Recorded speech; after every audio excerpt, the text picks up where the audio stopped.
The sonar control room hummed with routine monitoring until Captain Rodriguez's composure cracked. "Complete that calibration properly, Petty Officer Park," he commanded, urgency replacing his usual patience.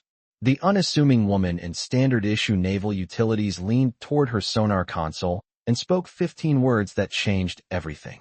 The effect was immediate. The sonar supervisor's headphones clattered to the deck. Senior sonar technicians froze at their workstations and faces drained of color throughout the darkened compartment. No one had expected the sensor calibration specialist to detect a silent submarine. No one had expected the quiet woman assigned to equipment maintenance to identify an enemy attack boat preparing to surface beneath their destroyer. No one had expected the truth. From which city in the world are you watching this video today? If this story captivated you, please consider subscribing. We share powerful stories of unsung heroes every week. The destroyer's sonar control room buzzed with the constant hum of acoustic detection equipment and urgent underwater surveillance.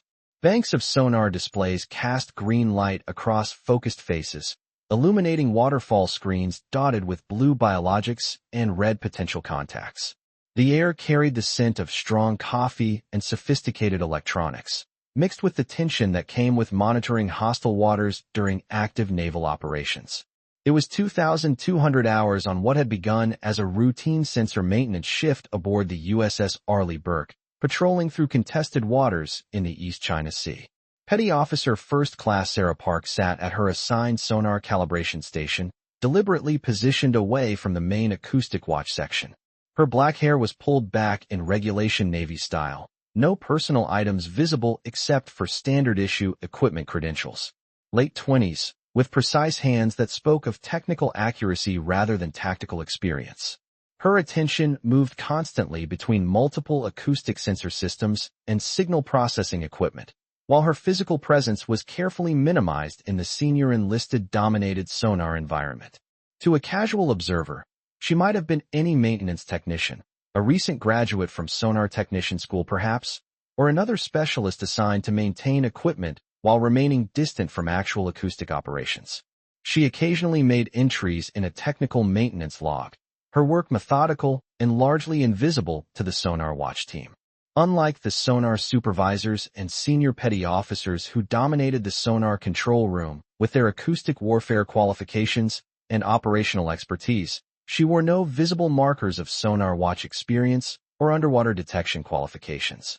Just a calibration technician, it seemed, with specialized electronics training and an assignment to maintain sensor equipment while remaining separate from actual tactical operations.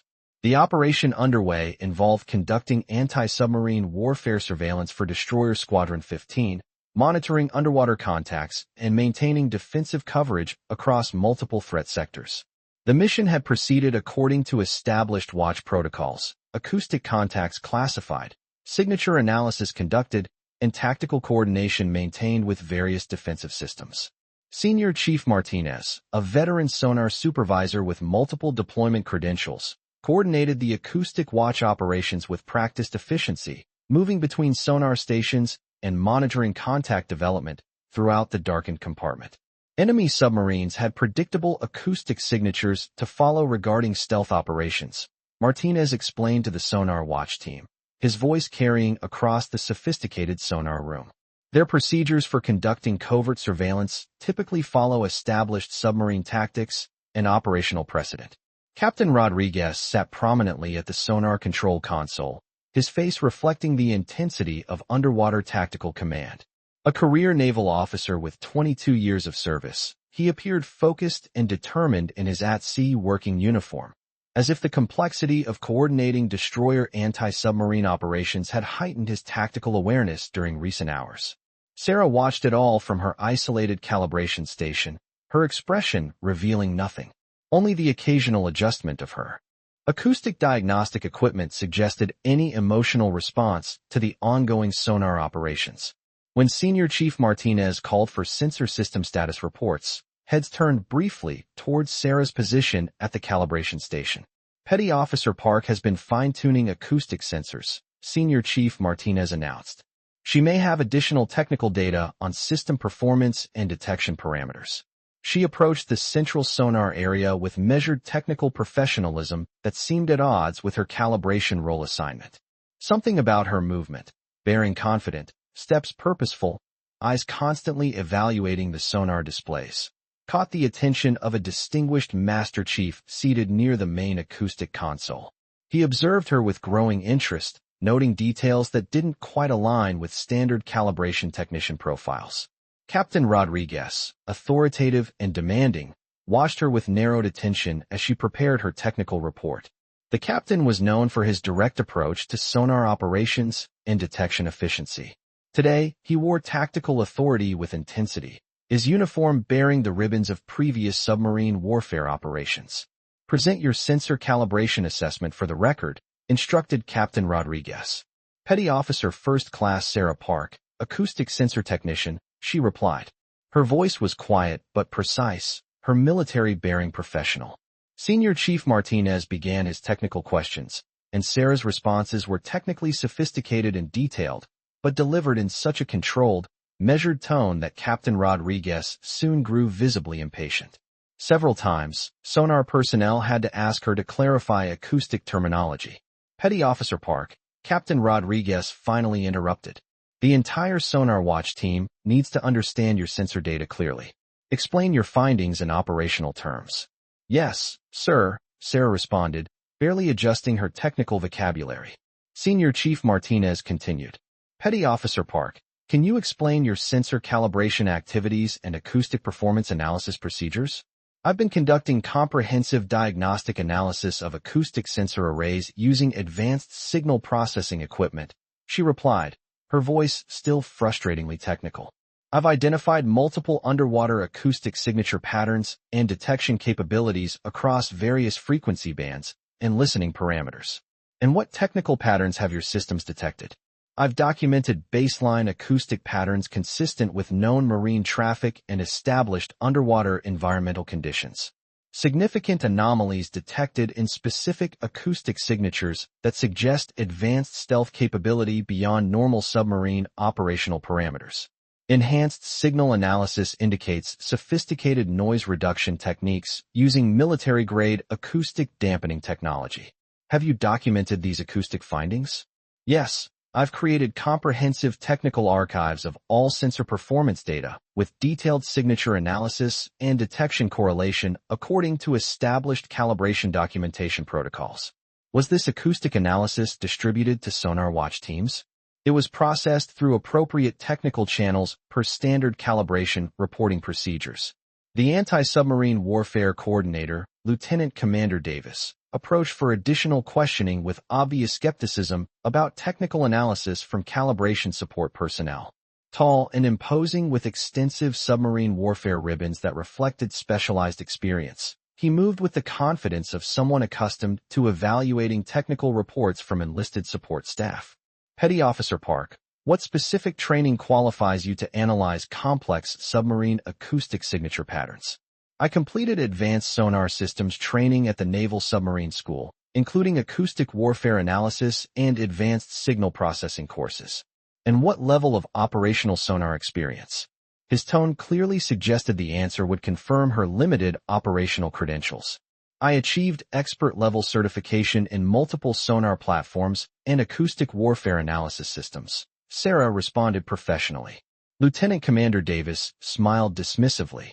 "Petty Officer Park, how could you possibly understand the operational complexities of submarine detection when you've been calibrating sensors for only 29 months? Something flickered across Captain Rodriguez's face. A brief moment of recognition quickly suppressed. He studied Sarah more carefully now, noting technical details he had previously overlooked. "Sir," respectfully, Senior Chief Martinez interjected. "Petty Officer Park's acoustic analysis should be evaluated based on the quality of her detection data, not assumptions about her operational background." "Agreed," Captain Rodriguez replied, his eyes remaining focused on Sarah with renewed interest. Lieutenant Commander Davis adjusted his approach. "Let me rephrase. What direct anti-submarine warfare experience do you have that would qualify you to assess operational threats from acoustic signature analysis?" Sarah paused before answering, her eyes briefly meeting those of the distinguished Master Chief near the sonar console. My background includes some practical application of acoustic detection techniques in operational submarine warfare environments, she said carefully. Could you be more specific about this anti-submarine warfare experience? That information involves previous assignments that may not be directly relevant to current calibration parameters. Lieutenant Commander Davis looked toward the commanding officer. Sir, if the petty officer lacks relevant submarine warfare experience, her interpretation of acoustic signatures should be weighted accordingly in our tactical assessments. I'll allow continued questioning, Captain Rodriguez ruled. Petty Officer Park, please provide more detail about your relevant operational background. Sarah's expression remained neutral. My previous operational experience involves classified acoustic detection programs. How convenient, Lieutenant Commander Davis remarked sarcastically. So we're expected to give tactical weight to your acoustic analysis without knowing your actual qualifications to make such submarine warfare assessments? I'm providing technical analysis of acoustic signatures using established naval sonar protocols and submarine detection procedures. As the questioning continued, Sarah responded with increasingly sophisticated details about advanced sonar techniques, enemy submarine signature recognition, and operational acoustic warfare analysis that made several Sonar Watch officers exchange meaningful glances. She referenced specific stealth capabilities, counter-detection procedures, and operational sonar methods that seemed well beyond the knowledge base of a standard calibration technician. When shown a sonar display of the current underwater picture analysis, her eyes studied it with intensity that suggested deeper familiarity, her professional composure revealing subtle signs of personal investment in the operational outcome. Do you recognize specific tactical elements of this underwater surveillance configuration, Petty Officer Park? Lieutenant Commander Davis asked. Yes, it represents the current anti-submarine warfare posture for Destroyer Squadron 15, with particular emphasis on deep water detection and submarine stealth identification capabilities. And your sensor calibration analysis of this configuration has confirmed what exactly? Your technical analysis hasn't identified any operational threats that would alter our current submarine detection procedures. Sarah's voice remained steady and professional. My acoustic signature analysis has documented baseline underwater patterns and technical indicators. My recommendations for enhanced sensor monitoring of specific detection parameters were included in my formal calibration reports.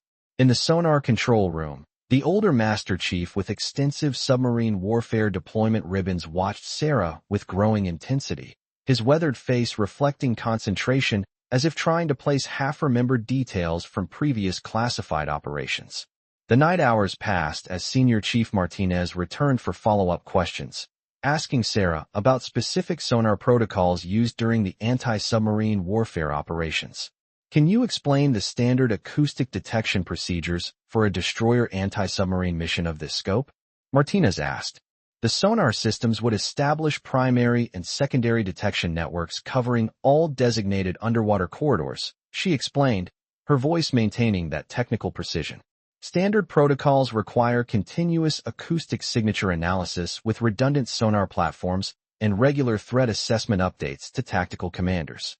And if those sonar systems detected unexpected submarine signatures or operational changes, the sonar operators would immediately alert tactical commanders using priority detection channels and reconfigure acoustic systems to provide enhanced surveillance of stealth submarine capabilities, she explained with a level of submarine warfare sophistication that raised eyebrows among the Sonar Watch team present. Captain Rodriguez leaned forward, his patience with technical jargon wearing visibly thin. Petty Officer Park, I've asked you repeatedly to communicate in terms relevant to sonar operations. This control room cannot effectively utilize acoustic analysis that requires constant technical interpretation. I apologize, sir, Sarah replied, her communication style barely becoming less technical.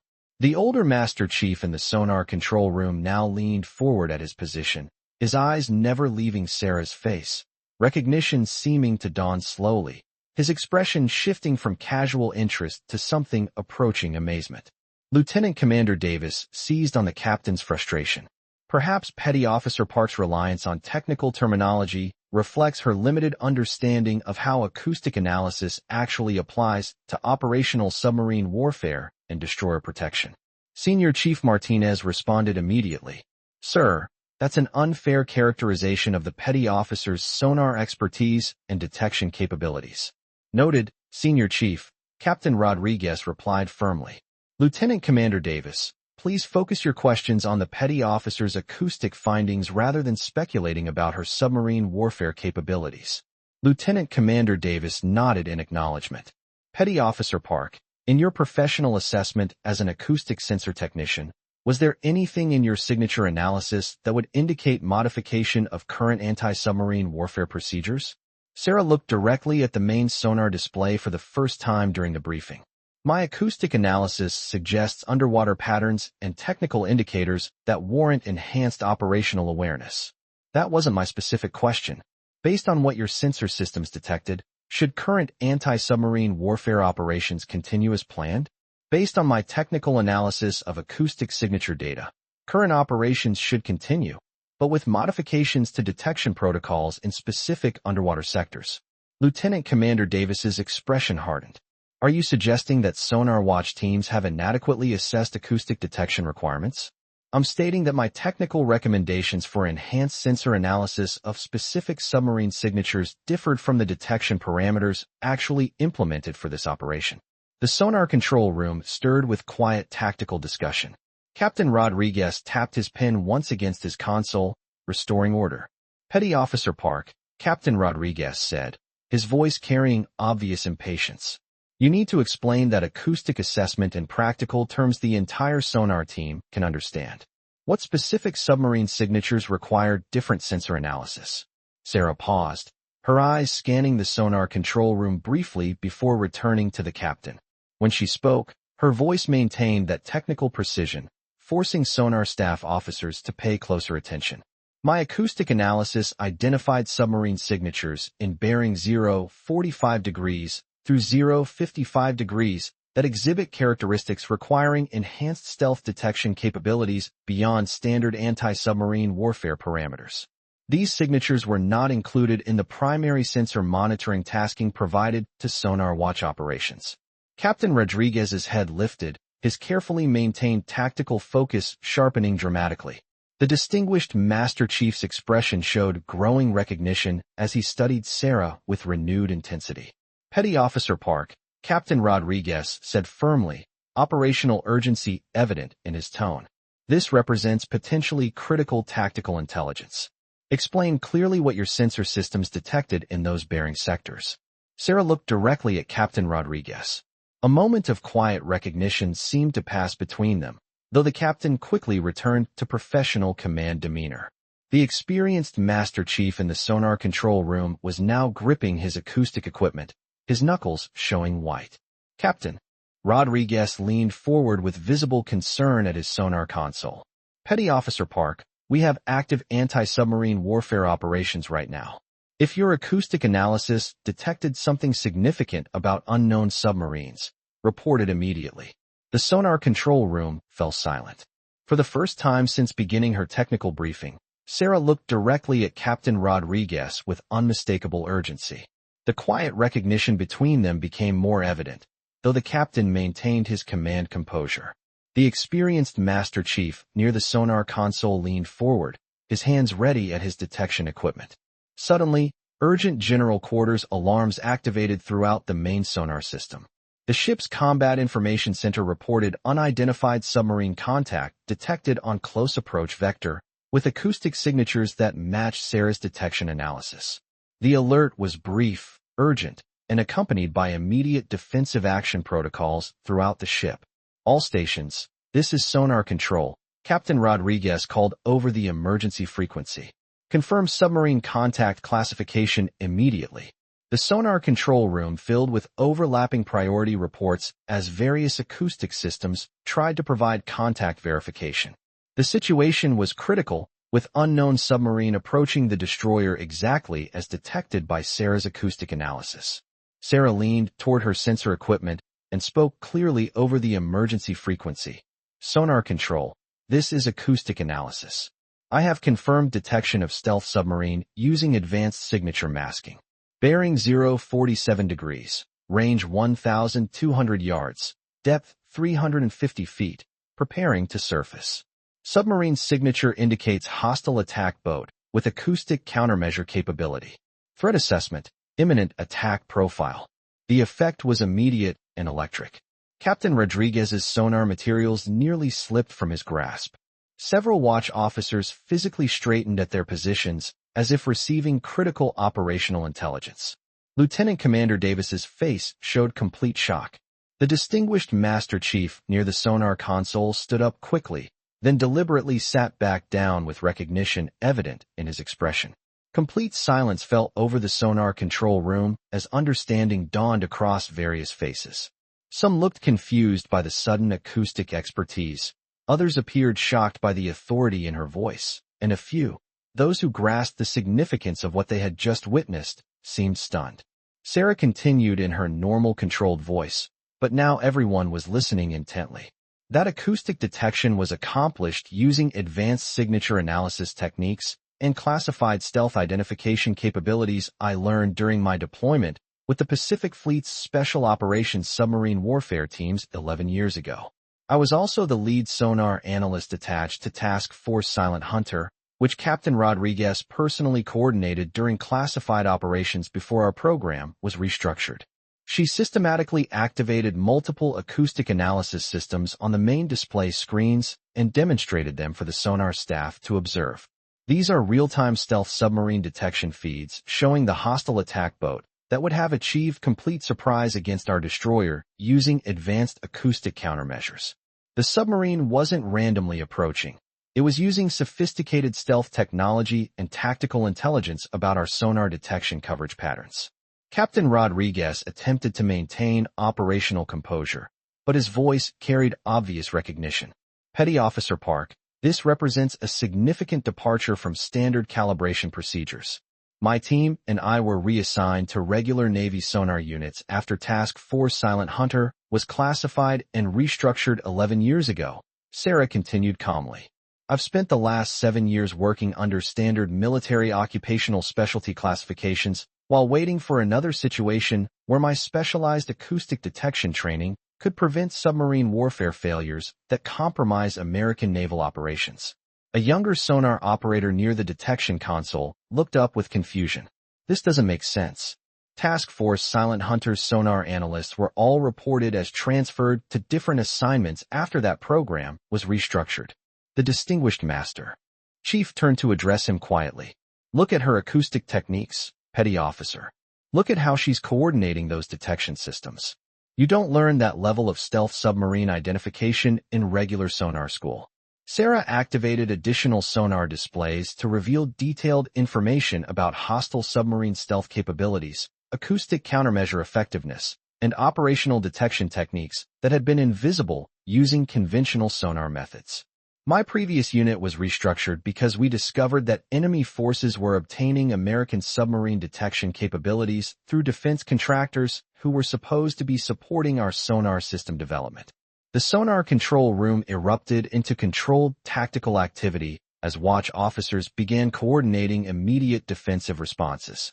Captain Rodriguez activated emergency action protocols, his face showing a combination of shock and professional determination. This sonar control room will implement immediate defensive procedures, he declared, his voice steady despite obvious emotional impact.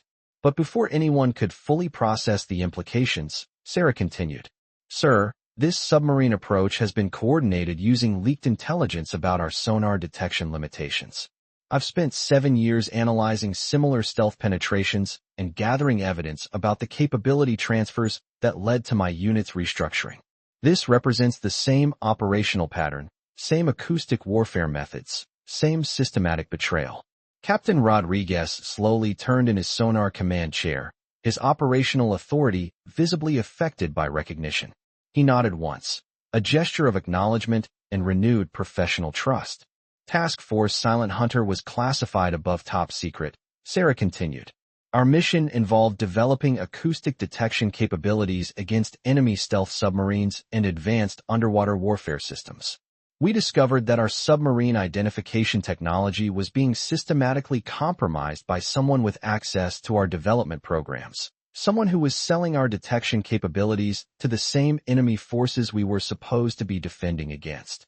She activated her sonar control systems and displayed an encrypted data storage device. This contains 11 years of acoustic detection data, stealth identification techniques, and operational security documentation that proves how our defensive capabilities were being systematically betrayed. This submarine attack wasn't successful because of superior stealth technology. It was detected because someone finally implemented proper acoustic analysis based on classified capabilities that weren't supposed to be compromised.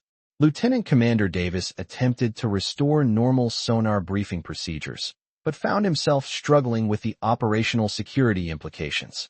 Petty Officer Park, this represents highly irregular acoustic intelligence reporting procedures.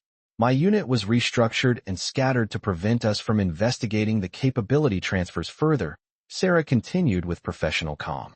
I was the designated sonar analyst who maintained all our stealth detection development data and operational security documentation.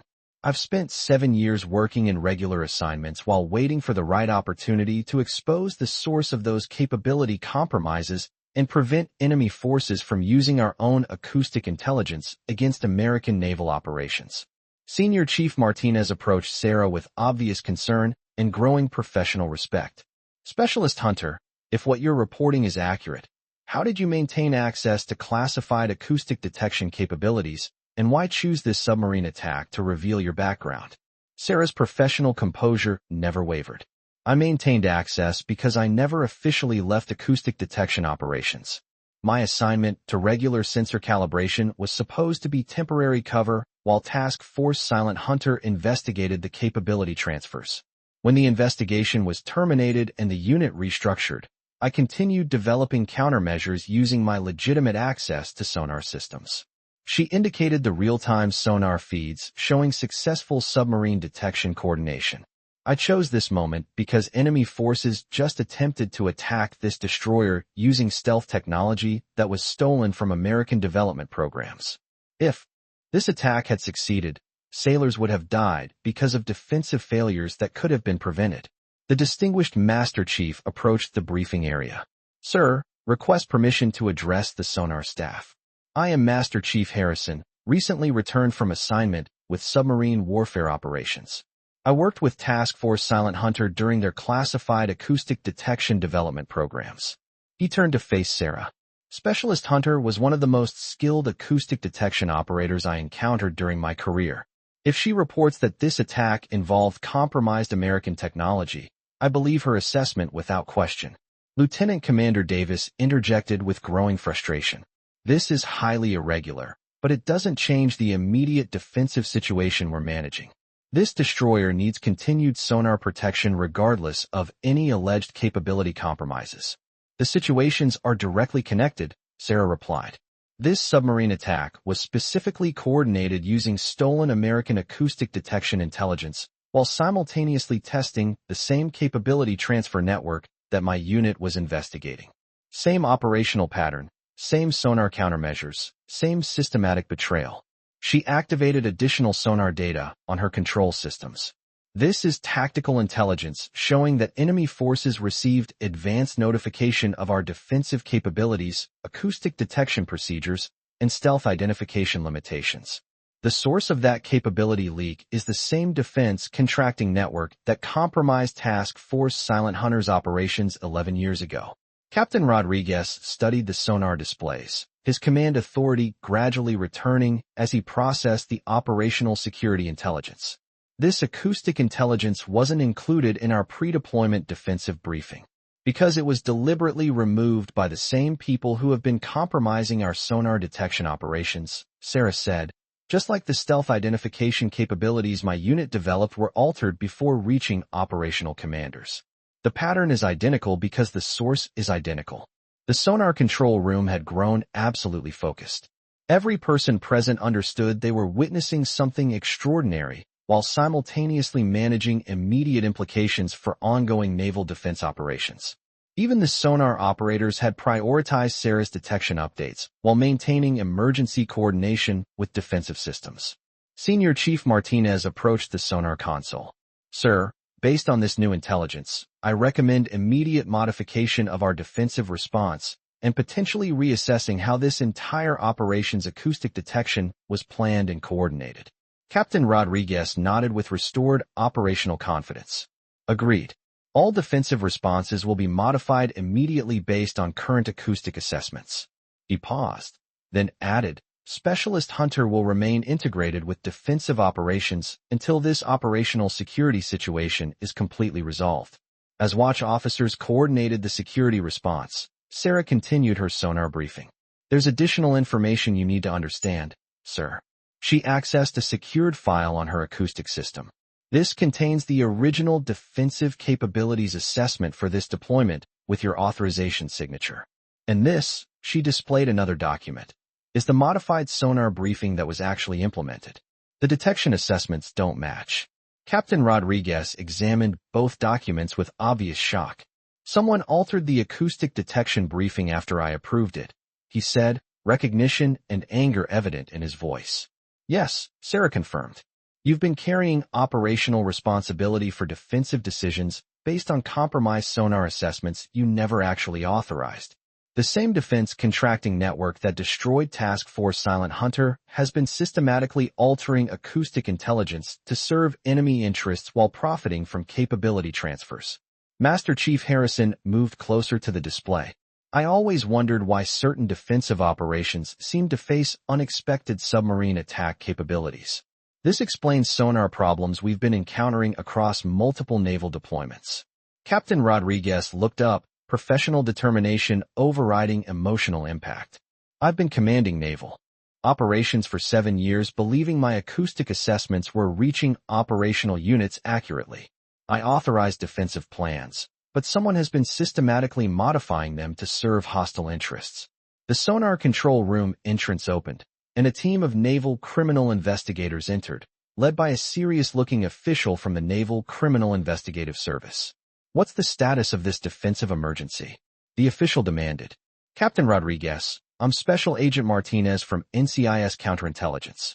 We received credible intelligence yesterday indicating serious operational security breaches involving defense contractors and acoustic detection capability transfers to hostile submarine forces. We understand there may be connected stealth identification intelligence being reported in this sonar control room. Sarah allowed herself a slight smile. Exactly on schedule, she said quietly. Special Agent Martinez approached her position. You would be Specialist Hunter, formerly of Task Force Silent Hunter. I would be. We have extensive questions about your acoustic detection activities and the evidence you've been collecting regarding capability transfers to enemy submarine forces. And I have comprehensive answers, Agent. 11 years of documentation. The agent addressed Captain Rodriguez. Sir, with your permission, I'd like to coordinate with your defensive operations while securing the intelligence Specialist Hunter has provided for formal counterintelligence investigation. Captain Rodriguez nodded decisively. Granted, but our immediate priority is determining the operational security implications for current and future naval defensive operations. Understood completely, sir. Our investigation supports rather than interferes with naval operations and sonar security. The sonar control room began reorganizing around both the defensive coordination and the security investigation, but Sarah remained integrated with the operational response rather than isolated from it. Captain Rodriguez approached her directly. I still don't understand the complete operational picture, he said, looking directly at her sonar displays. Why would you risk exposure to coordinate today's defense? Your cover assignment provided security while you gathered evidence about capability transfers. Because enemy forces just attempted to attack this destroyer using stolen American acoustic detection technology, Sarah replied simply. You trusted my sonar assessments during Task Force Silent Hunter operations. You implemented defensive plans based on my detection data because you knew it was accurate and professionally developed. How can you be certain I wasn't involved in the capability transfers that destroyed your unit? Sarah displayed a quiet smile.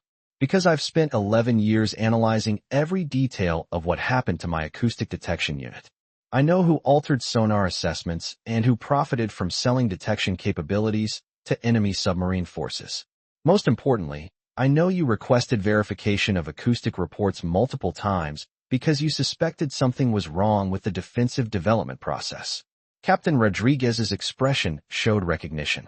How could you possibly know about those verification requests? Those sonar communications were classified at the highest levels. I had assistance from people within the acoustic detection community who weren't compromised, Sarah admitted. Not everyone involved in defensive development was participating in the capability transfers.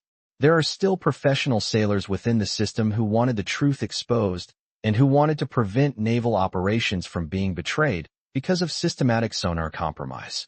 As she prepared to coordinate both defensive conclusion and evidence transfer, Master Chief Harrison approached. "Specialist," he said with formal respect, then dropped his voice. "Sarah, we thought you had been safely transferred after Task Force Silent Hunter was restructured." "I know," she replied quietly.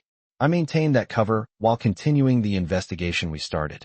Thank you for trusting my sonar assessments. What happens to naval defensive operations now?" Sarah indicated her sonar displays showing real-time defensive coordination. "Now we develop defensive capabilities based on accurate acoustic assessments and proper operational security. Sonar detection can finally proceed with confidence because someone exposed the systematic capability betrayal." The sonar control room remained focused on defensive implications while simultaneously processing the broader scope of systematic capability transfers to enemy submarine forces. Captain Rodriguez coordinated effective defensive responses while Special Agent Martinez secured evidence for formal counterintelligence investigation. Sarah stood with the sonar staff who had unknowingly been working with compromised acoustic detection capabilities for years. From her sonar equipment, she retrieved carefully preserved operational records from Task Force Silent Hunter, stealth detection techniques, acoustic data, identification effectiveness reports, operational security documentation, and presented them to the appropriate staff members who had been struggling with inconsistent defensive intelligence reports. They maintained professional standards until the end, she told them, referring to her former acoustic detection unit members. They never compromised their stealth identification development, even when they realized our capabilities were being systematically sold to enemy submarine forces. A Sonar Watch officer who had processed acoustic reports from multiple defensive operations held one of the data storage devices carefully. "These acoustic detection techniques were always more sophisticated than anything we received from regular defensive channels," he said with growing understanding. "They trained me to maintain the highest professional standards," Sarah said quietly. "Everything I've done for the past 11 years was to honor their professional dedication and ensure naval operations wouldn't be betrayed because of the same capability transfers." As sonar staff coordinated defensive planning with restored confidence in their acoustic assessments, Captain Rodriguez approached once more. "Specialist Hunter, the Pentagon will want comprehensive briefings about both your evidence and the acoustic detection compromises you've documented." Sarah nodded. "I'm prepared for that. But first, naval operations need to proceed based on accurate sonar capabilities and proper operational security. And the military operations that might be at risk from other compromised acoustic detection capabilities? The evidence I've provided should allow you to identify which naval operations and sonar assessments have been systematically compromised by the same capability transfer network," Sarah replied with professional certainty. "Every naval operation deserves accurate acoustic support and proper operational security." Lieutenant Commander Davis approached with obvious concern. "I still struggle to understand how you can be certain those of us who unknowingly used compromised acoustic capabilities weren't deliberately participating in these capability transfers. Because responsibility belongs with those who created the sonar compromises and profited from the capability sales, not those who were deceived by systematically altered detection information," Sarah explained. "You've been carrying operational responsibility for defensive problems that were caused by deliberate capability betrayal, not by professional failures of acoustic judgment." As she prepared to leave the isolated calibration station for integration with the main sonar staff, her position shifted from the back of the compartment to the central coordination area, the transition of a technical specialist operating with acoustic authority rather than a calibration technician relegated to equipment maintenance. For a moment, she paused to observe the sonar displays showing the successful submarine detection and subsequent defensive coordination. The sonar staff was coordinating with accurate acoustic capabilities for the first time in years. Captain Rodriguez was commanding defensive operations with restored confidence in his sonar support. Lieutenant Commander Davis was working to identify other potentially compromised defensive assessments. Master Chief Harrison watched her from the sonar console, his distinguished face reflecting professional respect and determination. Sarah acknowledged him with a slight nod before focusing on continued defensive coordination. Her mission wasn't completely finished. There would be extensive counterintelligence debriefings, formal criminal investigations, and probably congressional oversight hearings. The full scope of the capability transfers to enemy submarine forces would need to be exposed, and those responsible held accountable at every level of government and defense contracting. But the most critical part was accomplished. The truth was revealed, and naval operations could again proceed with confidence that sonar support was serving American interests rather than enemy submarine forces through systematic betrayal. As defensive operations concluded with proper acoustic coordination, a security official approached. Specialist Hunter, Special Agent Martinez has arranged secure facilities for your continued participation in both naval operations and formal counterintelligence investigation procedures. She coordinated final defensive handoffs while remaining conscious of the eyes following her transition from isolation to integration. Sonar staff, acoustic analysts, detection personnel. For 11 years, she had worked invisibly, maintaining technical competence while gathering evidence about systematic capability betrayal to enemy submarine forces. Now she operated openly, her identity and expertise fully utilized for defensive success rather than concealed for personal security. Master Chief Harrison approached her before she transitioned to investigative coordination. Specialist, he said quietly, what you accomplished, maintaining defensive effectiveness while investigating capability transfers, gathering evidence while maintaining cover, revealing the truth at the critical defensive moment. It represents exceptional professional courage and acoustic detection work of the highest caliber. I had obligations to my acoustic detection unit and to operations that would be defended using compromised sonar capabilities, she replied simply. It was significantly more than professional obligation, he insisted. It was sonar development and operational security analysis of exceptional quality under extremely difficult circumstances. Sarah allowed herself a professional smile. You provided effective training during Task Force Silent Hunter operations, Master Chief. I provided acoustic procedures and detection training, he corrected. What you demonstrated tonight came from exceptional personal integrity and professional dedication to protecting naval operations. He watched her coordinate final evidence transfer with the investigative team, then addressed Captain Rodriguez, who had joined them. Some sailors never receive appropriate recognition for protecting naval operations, he said quietly. They simply carry the responsibility through exceptional professional performance. Captain Rodriguez nodded, observing Sarah's coordination with both defensive and investigative personnel. And some truths require years of patient investigation to emerge and protect acoustic detection capabilities.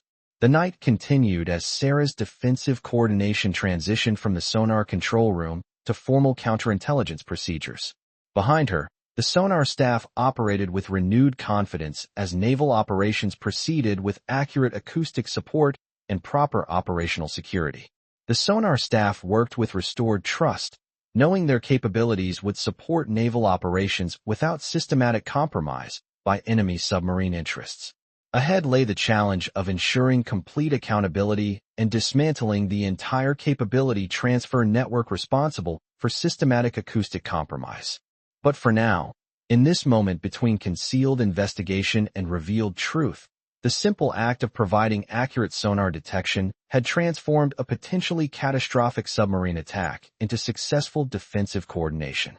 The power of one sailor's quiet determination to honor fallen colleagues and protect naval operations, even when it required years of patient evidence gathering to expose betrayals that powerful interests had systematically concealed while profiting from capability transfers to enemy submarine forces.